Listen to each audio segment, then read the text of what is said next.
Dito sa may equipment room, sir, no? Sa lahat ng slab soffit, nakapagkabit na ng EPS wall, ay EPS board. Yan. Then, cilantro, sir, nakapagkabit na siya ng mga framing niya, no? Support, framing support para sa cable tray nila.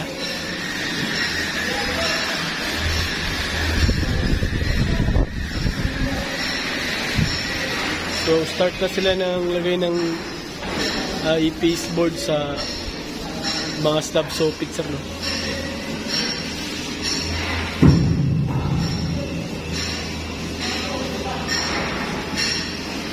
So, dito halos okay na eh.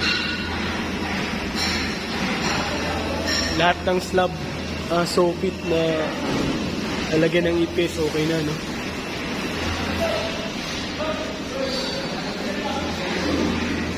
Puti na rin